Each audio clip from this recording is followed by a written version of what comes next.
Sekundes studijā Andris Auzāns. Līdz pašvaldību vēlēšanām atlikušas nepilnas 3 nedēļas, un šorīt 900 sekundēs pirmais Rīgas domes priekšsēdētāja amata kandidātu duelis, kur laikā skatītāji varēs paust savu viedokli pa ekrānā redzamajiem telefona numuriem. Par 60 deputātu vietām Rīgas domē 1. jūnijā cīnīsies 611 pretendenti. Tas nozīmē, ka uz vienu deputātu vietu Rīgā ir aptuveni 10 kandidāti. Vidējais kandidātu vecums ir 45 gadi. Jaunākajiem ir 19 gadi, bet vecākajiem 83. Deputātu kandidātu vidū 62% ir latvieši, 9% krievu, 25% nav norādījuši savu tautību. Kandidē arī ukraiņi, poļi, lietuvieši, ebreji un vairāku citu tautību pārstāvji. Bet šorīt 900 sekundžu studijā kopā ar Kristīnu Garklāvi ir 2 no šiem kandidātiem. Pašreizējais Rīgas domes vadītājs Nils Ušakovs no Saskaņas centra un Sarmīte Ellerte no Vienotības. Labrīt, Kristīna! Jā, labrīt, un tātad šorīt aci pretī stājušies tiešām 2 vadošu un sīvi konkurējošu partiju sarakstu līderi un Rīgas mēra amata kandidāti. Un tātad pašreizējais Rīgas domes vadītājs Nils Ušakovs no Saskaņas centra. Labrīt! Labrīt! Un Sarmīte Ellerte no Vienotības. Labrīt! Labrīt! Un sāksim ar pirmo jautājumu abiem kandidātiem. Ellertes kundze, jūs esat izteikusies jau iepriekš, ka Ušakova kungs nav tas labākais Rīgas mērs. Kāds ir jūsu viedoklis, kāpēc Nils Ušakovs nebūtu labākais Rīgas domes vadītājs arī turpmāk nākamos gadus? Mums viss pazemo 20% atkati, tiecību uz Maskavu, nostāšanās pret latviešu valodu. Un tas ir iemesls, kāpēc Ušakova Amerika pāris ir jānomaina. Jo šīs vēlēšanas nebūs tikai par trubām, remontiem, šīs vēlēšanas būs par Latviju. Un cilvēks pārbauda kritiskā brīdī. Kritiskais brīdis, kad maskas krita, bija valodas referendums. Jūs balsojāt pret latviešu valodu, jūs balsojāt pret Latviju. Jūs neizturējāt šo pārbaudījumu. Jums nevar uzticēt. Paldies, Ellertes kundze, un Ušakova kungs jautājums jums, kāpēc savukārt Sarmīte Ellerte nebūtu labākais Rīgas mērs nākamajos gados? Es minēšu 3 iemeslus. Tas ir populisms, tas ir neprofesionālisms un tā ir divkosība.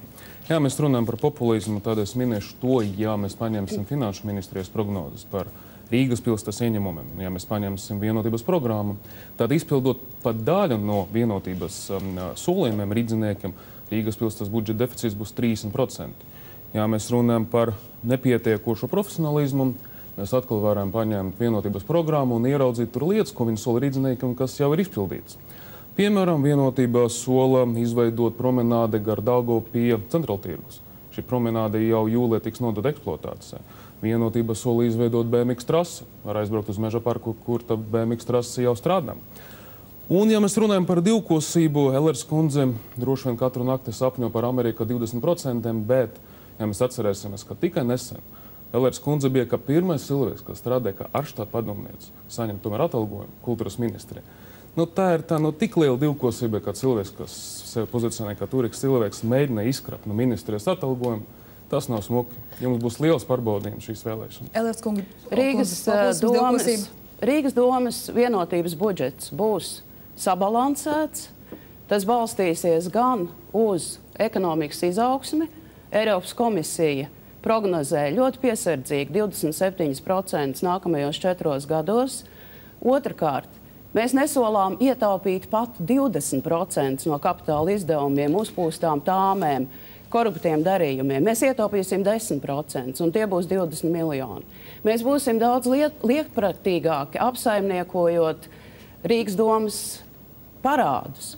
Jūs pašlaik maksājat 6,5% par Dienvidu tiltu kredītu.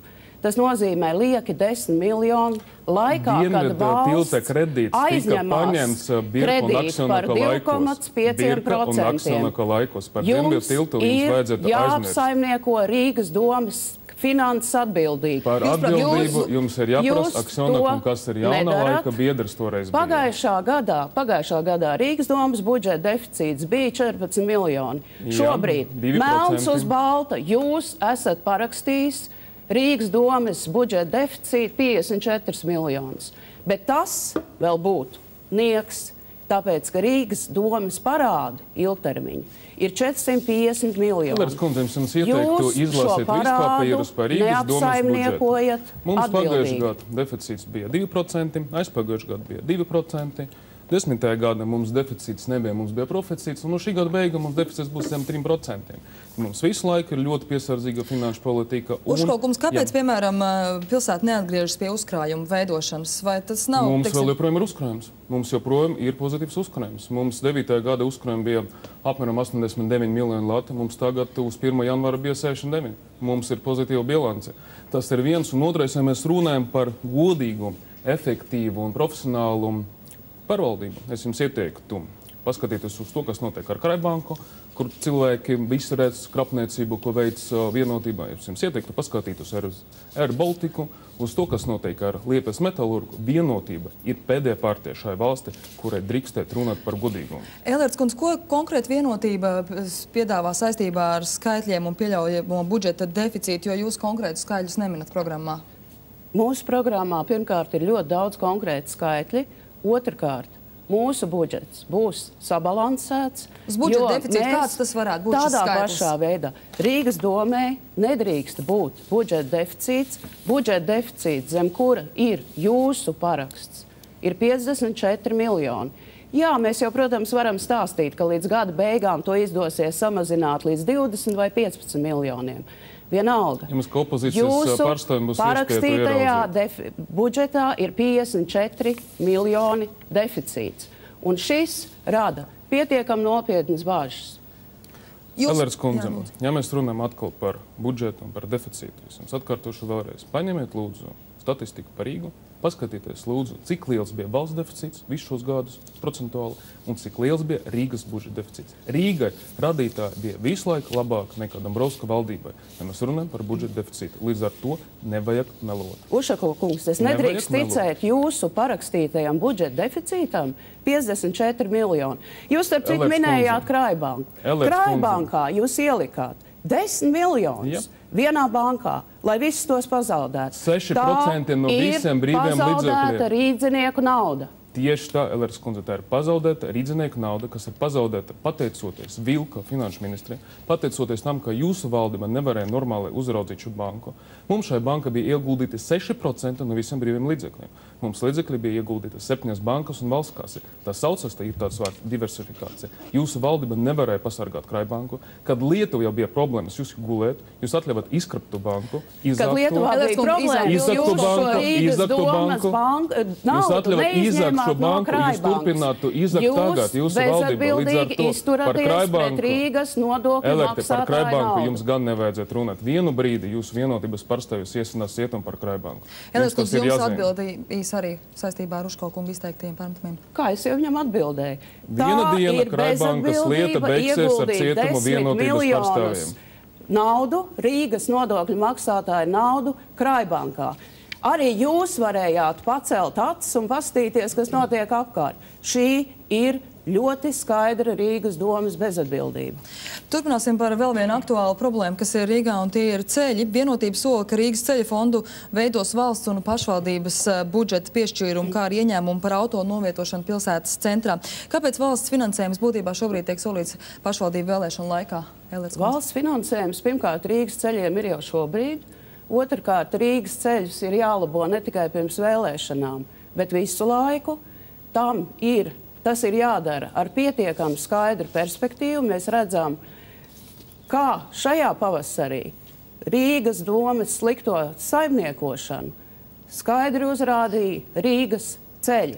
Mūsu tātad piedāvājums ir ceļu fonds, tā ir budžeta līnija, kurā ir 20 miljoni eiro. Un mēs šo naudu atbildīgi un ilglaicīgi plānosim. Nevis ieguldīsim dažos iekšpagalmos, tāpēc, lai pirktu vēlētāju balsis. Tad 8. gadam valsts finansējums ceļiem Rīga bija 15 miljoni lati. 9. gada, kad atnāca Dombrovskis pie valdības un kad sācies jaunais gads, finansējums no valsts puses Rīgas ceļiem nokrita līdz 4 miljoniem latiem. Katru gadu jūs esat paņēmusi no Rīgas 10 miljonus latus, kas bija domāti ceļiem. Tie ir 40 miljoni lati par šo sasaukumu. Jūs esat paņēmuši no Rīgas, no rīdziniekiem, no Rīgas ceļiem 40 miljonus lats. Tagad jūs melojat stāstot, ka jūs mēģināsiet izveidot kaut kādu fondu. Tomēr, būsim godīgi runāt ar Rīdzinieku. Ušakov kungs, jūs lietojat tādus skaļus vārdus, melot un tā tālāk. Tas ir ļoti labi attiecināms uz vienotību. Tas notiek laikā, kad jūs neesat atbildīgi plānojis ieguldījumus galvenajos Rīgas maģistrālajos ceļos. Jūs esat ielicis 4 miljonus. Dažu apkaimi iekšpagalmos. Brīnišķīgi, arī to vajag darīt. Uškokungs, kā jūs varētu atbildēt, kāpēc tas nav izdarīts šobrīd? Ka jūs nedomājat perspektīvā, jūs nedomājat par to, kas ir tas svarīgākais Rīdziniekiem. Ir jādomā perspektīvā, 20 miljoni Rīgas ceļu fondam ir ļoti prieticīga prognoze. Uškokungs, jautā pārmetums jums, kāpēc iekšpagalam nevis konkrēti maģistrālie ceļi? Notiek darbi gan ceļos, gan arī iekšpagalmos. Mums tagad tiks pabeigts šogad Dienvidtilta 3. karta. Mums ir izveidoti 2 jauni parvādījumi, ja mēs runājam starp Purcēm un Meža parku, kas ir ļoti svarīgs starp citu posms Rīga. Un, lai pabeigtu Austrum maģistrāli, mums šogad tiks pabeigts darbs Ziepnikalna Ozolciem iela, mums notiek Daugavgrivas ielas. Kad būs Rīga bez ceļiem? Ar labiem ceļiem? Rīga ar labiem ceļiem, ja mēs turpināsim strādāt tā, kā mēs plānojam, būs pēc 4 gadiem, ar vai bez vienotības. Vienkārši atgādināšu vēlreiz. Vienotība par šo laiku noņem Rīga 40 miljonus. Problēma ir tāda, ka Dienvidtilta 3. kārta tika novilcināta jūsu atbildības dēļ, tāpēc Salu tiltam, kurš ir maģistrāli svarīgs visiem rīdziniekiem, netika sākt laikā remonti. Tas parāda tieši to, ko es saku. Dienvidtilts ir mans mīļākais temats. Akselnaka laikos, es jums izstāstīšu, Akselnaka laikos bija sadarbināts kredīts. Milzīgs attiecīgi maksājumi par kredītu ir saistīti tieši ar Akselnaka vadītu Rīgas domu. Mums bija nepieciešams izbeigti vecolīgumu. Mums pēc tam bija nepieciešams izsludināt jaunu konkursu, lai mēs varētu paņemt jaunu aizdevumu. Lai mums nevajadzētu turpināt finansēties tā, ka tu izdomājies Akselnakas kādreiz, bet lai mēs varētu paņemt finansējumu valsts kase. Mums bija izsludināts konkurss, mums ir jaunie būvnieki, mums ir kredīts patreiz no valsts kases ar iespējamām zemākam likmēm. Mums ir izdevies labot Akselnaku pēc būtības noziedzīgu kļūdu. Jūsu tuvredzības dēļ Salu tilta remonts, kas ir kritiski svarīgs rīdziniekiem, ir nokavēts. To sāks tikai 2014. gadā. Un tas nozīmē, ka remontot Salu tiltu ir iespējams tikai pie nosacījuma, kad ir pabeigts Dienvidtilts. Par to jau ir runa. Jūs to Dienvidtiltu novilcinājāt. Par to es runāju. Pasakiet par to paldies jūsu bijušam partijas biedram, kuru sauc Akselnaku. Bet šajā laikā 4 gados nebija tāda iespēja? Ko tad jūs darījāt 4 gadus? Izstāstīšu vēlreiz. Dienvidtilta 3. posmu, lai pabeigtu, vajag 2 gadus. Mums vajadzēja izbeigt iepriekšējo līgumu, lai nevajadzētu 3. kartu apmaksāt tāpat dargi, kā ir izdomājis jūsu Akselnaks. Un tas jums prasīja 2 gadus? 2 gadi, lai izsludinātu konkursu, lai pabeigtu to konkursu, lai dabūtu rezultātus, lai paņemtu kredītu valsts kasu, un 2 gadi, lai pabeigtu 3. kartu, jums vajadzētu iemācīties, kā strādāt saimniecībā. 2 gadi ir novilcināts laiks, kāpēc visi rīdzinieki cieš no Salu tilta briesmīgā stāvokļa. To paldies jūsu Akselnakam. Pagaidām paldies par atbildēm. Saskaņas centrs un gods kalpot Rīgai sola, ka tiks samazināta dzīvokļu rinda vēl par 3000 ģimenēm. Vai šobrīd ir zināms, cik tas kopumā varētu izmaksāt? Tas varētu izmaksāt apmēram tikpat daudz, cik izmaksāja par šo sasaukumu. Tas kopuma pilsētu būvniekam varētu būt pie 40–45 miljoniem latiem. Kā vienotība risinās šo problēmu? Nu redziet, šeit ir kārtējais plāns celt kārtējos zelta dzīvokļus, kur kvadrātmetrs šajos jūsu celtajos dzīvokļos maksā apmēram 2 kā dzīvokļi, kas ir pieejami brīvajā tirgū. Šis ir absurds veids, kā risināt šo problēmu. Mēs nebūvēsim zelta dzīvokļus, mēs palīdzēsim gan cilvēkiem, kas stāv rindā, gan jaunajām ģimenēm iegūt šādu te dzīvokli, vienkārši to pērkot tirgu. Tas ir viens no veidiem, ja jūs jautājat par to, no kurienes ņemt algas skolotājiem, kā paaugstināt pabalstus. Šie jūsu zelta dzīvokļi ir tieši tā joma, kur ir iespējams ļoti būtiski ietaupīt. Jums atkal nevajadzētu kopā ar jūsu pārējiem vienotības kolēģiem melot, jo katru reizi, kad jūs salīdzināt kvadrātmetra cenu, jūs darat to ārkārtīgi nekorekti. Jūs ņemat cenu tirgu bez kredītmaksas, bez attiecīgi samaksas par kredītu, un jūs ņemat to cenu, ko Rīgai vajag samaksāt par 1 kvadrātmetru, ieskaitot visu kredītu. Līdz ar to tie cipari nav salīdzināmi. Līdz ar to, Elers kundze, vai nu nopirksiet savu kalkulātoru, vai vienreiz beidziet melot. Ušakov kungs, jums ar to rēķināšanu ir ļoti švaki. Ļoti labi. Ja brīvajā tirgu ir pieejami dzīvokļi, un ja pastāv vēl tāds absurds kā dzīvokļu rindas, tad vienkārši ir šiem cilvēkiem jādod iespēju nopirkt dzīvokļus brīvajā tirgu. Nevis jāņem jūsu kredīti un jābūvē zelta dzīvokļi. Kā jūs šiem cilvēkiem dosiet naudu? No kurienes jūs dosiet naudu? Kāpēc jums nepatīk? Nē, pagaidiet, Elers kundze, parādiet lūdzu vietu ar pirkstu, no kurienes jūs ņemiet naudu cilvēkiem, iedot dzīvokļiem. Seko cilvēkam, jo tāpēc, ka no cilvēka jūs nevarat paņemt 20%. Visas tāmas Rīgas pilsētbūvniekam ir uzpūstas, tie ir zelta dzīvokļi, un tādi Rīgai nav vajadzīgi. Mēs atjaunosim. Es gribētu, Elers kundze parādītu ar pirkstu vietu. Klausieties, Ušakov kungs. Jā, uzmanīgi klausos. Mēs atjaunosim pārcelšanās pabalstus cilvēkiem. Un nestāstiet man, ka tur ir vajadzīga arī valsts daļa. Tieši pirms 4 gadiem valdība atcela 50% līdzfinansējums. Tieši pirms 4 gadiem. 4 gadus valdība nemaksāja pārcelšanas pabalstu. Valdība ir atrisinājusi ļoti daudz problēmas Rīgā. Jūs tagad gribat, lai valdība atrisina arī jūsu rindā stāvētāju problēmu. Bet ko tad jūs darīsiet? Vārds jums, Ušakov kungs. Neatsaucieties uz valdību. Pa punktiem. Pirmais. Es ļoti vēlētos redzēt tu vietu Rīgas pilsētas budžetu, lai Elers kundze ar pirkstu parādītu, kuri viņi ņems naudu, lai iedot cilvēkam nopirkt dzīvokļus, vienkārši lai viņi parāda. Cik liels ir Rīgas pilsētas budžets? Elers kundze. 395 bez valsts transfēriem. Pilsētas budžets ir 470 miljoni lati. Es runāju, atņemot valsts transfers. Lūdzu, parādiet vietu, kur jūs ņemsiet naudu, lai cilvēkiem to naudu iedot, lai nopirkt dzīvokļus. Parādiet to vietu. To naudu var piesaist tikai ņemot aizdevumus. Tas ir viens. Tas vienkārši ir jāsaprot runāt par matiem un finansēm. Par to pārcelšanas pabalstu. Ļoti pareizi. Pirms 4 gadiem jūs to atcelāt, jūs nemaksājat to rīdziniekiem, un tieši tagad īsi. 3 nedēļas pirms vēlēšanām jūs stāstat, kad jūs to atjaunosiet. Cik ir jāmelo tomēr? Ušakov kungs, pārcelšanās pabalsts ir jāmaksā Rīgai, nevis valdībai, jo tā ir Rīgas problēma. Un mēs to risināsim kā Rīgas problēmu. Otrakārt, kur ietaupīt naudu? Pilsētbūvnieks ir tā brīnišķīgākā dotācija, no kuras ir iespējams ietaupīt. Ne tikai tos jūsu slavenos 20%. Elers kundze, par 20% jums vajadzētu tomēr izmantot kaut kādu retoriku pirms vēlēšanām, nevis mēģināt balstīties uz baumām, jo tas tomēr nepiestāv jums kā bijušai kultūra ministrijai, jo, piemēram, Saskanēs centrs un Gods kalpot Rīga neizmanto baumas un neizmanto tās baumas savas kampaņu. Līdz ar to, ja jums ir kaut kādi pierādījumi par jebkuru cilvēku no man saraksta, ka viņš ir noziedznieks, lūdzu, saņemieties un aiziet uz atbilstošu iestādi, nevis te stāvēt un melojot, izmantojot baumas. Rīgas budžetā, lai kur mēs paskatītos, lai kādi kapitāla izdevumi tiktu analizēti, tur ir uzpūstas tāmes, tur ir blata pūšana.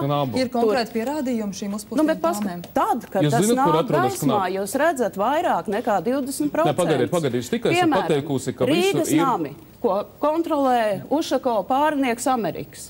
Šajos Rīgas namos pazuda 1,2 miljoni. Tas ir vairāk sakts puķu tirdziņš.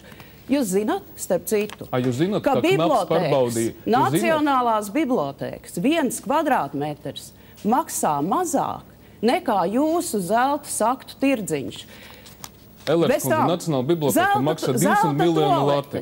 Ja mēs runājam par saktas tirgu, es jums vienkārši izstāstīšu, ka bija entas pārbaudes no knapa. Par saktas tirgu konkrēti atbild jautājums. Par saktas tirdziņu bija entas pārbaudes no knapa. Nav atrasts neviens pārkāpums. Neviens. Tas ir kārtēs atkal PR triks no vienotības puses. Nevienu pārkāpumu. Ja mēs runājam par Rīgas namiem, tad Amerikas bija pats atradis to cilvēku un nodevis viņu policijai. Es gribētu paskatīties uz Elers kundzi, kad viņa nodos policijai un attiecīgam iestādēm savus zaguļus no savas partijas. Sākot no visiem zaķiem un beidzot ar visiem pārējiem, kas strādā ar to pašu Krājbanku. Kad jums būs spēks, kad jums būs duša to izdarīt, tad jums vajadzēs atcerēties Ameriku, kurš savu partijas biedru atdevis policijai. Redziet, tās uzpūstās tāmes jau jūs organizējat. Paņemiet, lūdzu, kaut vienu uzpustu tāme un atnesiet uz knabu. Šeit jūs melojat.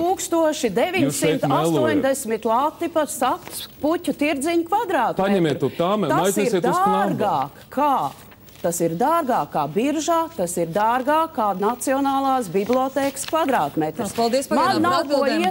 Paldies par atbildēm. Tālāk būs jautājumi, uz kuriem jāatbild ar jā vai nē. Paldies, Elers kungs. Tālāk būs jautājumi, uz kuriem jāatbild konkrēti ar jā vai nē. Leonīdam Loginovam ir jāsaglabā amats Rīgas brīvostas vadībā, jā vai nē? Elers kungs? Nē. Līdz pārbaudas beigam, jā. Jā vai nē? Jā. Līdz pārbaudas beigam, jā. Uškokungs, vai Saskaņas centrs nākamā domas sasaukuma laikā ir gatavs strādāt vienā koalīcijā ar Vienotību? Nē. Un jūs ar Saskaņas centru? Un tagad dueļu noslēgumā arī tiek dot iespēju jums katram uzdot viens otram jautājumu. Elers kundze, lūdzu, jūsu jautājums Uškokungam. Pirms gada jūs kopā ar Lindermanu valodas referendumā balsojāt pret latviešu valodu. Vai jūs tagad esat spējīgs atzīt, ka tā bija kļūda? Vai jums pietiek drosmes atzīt, ka tā bija kļūda? Vai arī jūs vēl joprojām uzskatāt, ka tas bija pareizi? Paldies par jautājumu. Jūs nekad nevarēsiet saprast, ka politiķam dažreiz ir jābūt kopā ar saviem vēlētājiem. Jūs tas būs grūti, Vai jūs atzīstat, ka tā bija kļūda? Elers kundze, jūs patreiz vēl joprojām neesat prokurori. Tas jums vajadzētu kādreiz saprast. Es tikko jums atbildēju, ka jūs nekad mūžā nevarēsiet saprast, ka politiķis var pieņemt lēmumu un būt kopā ar saviem vēlētājiem. Pret jums nobalsoja 70% rīdzinieki. Vai jūs atzīstat, ka tā bija kļūda? Paldies par jūsu uzdot jautājumu. Vai jums ir drosme atzīt? Kad jūs kļūsiet par prokuroru, kad jūs strādāsiet attiecīgā iestādi, jūs varēsiet turpināt un tā toni uzdot endus jautājumus. Vai jums ir drosme atzīt, vai tā bija kļūda, ja jūs vēl joprojām uzskatāt, ka jūs rīkojāties pareizi? Vai jūs ļoti labi saprotat latviešu valodu? Es jums tikko atbildēju. Jūs vērsāties pret latviešu valodu. Vai jūs saprotat, ko jums atbildēju? Un vērsāties pret Latviju. Paldies. Uškokungs, lūdzu, jūsu jautājums Elers kundzei. Cik maksā siltumenerģija Rīga? Siltumenerģiju es redzu savos siltumrēķinos. Cik maksā siltumenerģija Rīga? Uzpūsti, dārgi, un kurus ļoti daudzi cilvēki nevar samaksāt. Cik maksā 1 kilovatstunda? Un tas ir rezultāts tam, ka jūs neesat izdarījuši pilnīgi Cik maksā 1 kilovatstunda? Lai mājas siltinātu. Rīgā siltumenerģija maksā pusotras reizes. Nē, mēs patērējam pusotras reizes vairāk kā Stokholmā. Un tas ir rezultāts tam, cik maksā viens brauciens ka Rīgas Saskaņas centra Cik maksā viena biļete Rīgas Rīgas dome nav bijusi spējīga domāt par attīstību. Ne par to, lai cilvēkiem būtu labāk apmaksātas darba vietas, ne par to, lai viņiem būtu silti mājokļi. Sabiedriskajā transportā es braucu ļoti bieži. Es ceru, ka arī jūs to darat. Cik maksā viena biļete sabiedriskajā transportā? Uz šiem jautājumiem es neatbildēšu, kaut varētu atbildēt. Es gribu runāt par Rīgas attīstību, par nopietnām lietām, ko jūs neesat darījuši. Jūs lepojaties ar to, kas ir jādara katrai pašvaldībai. Jāremontē, jāuzlabo un tā tālāk. Kur ir attīstība? Īsti piebilde, Uškokungs? Lūdzu? Īsti piebilde? Nē, viss ir skaidrs par Elers kundzes profesionālisma līmeni. Nav jautājumu. Paldies kandidātiem. Nopietnas cīņas vēl ir priekšā un vēlētājs gaida, protams, nopietna izvēle.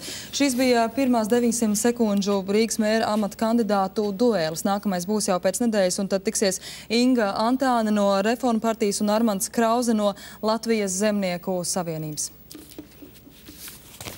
Jā, paldies Kristīnai, bet skatītāja aptāja šobrīd ir beigusies, un kā redzamā lielāku skatītāju atbalstu šajā rītā aizpelnījies Nila Ušakova viedoklis.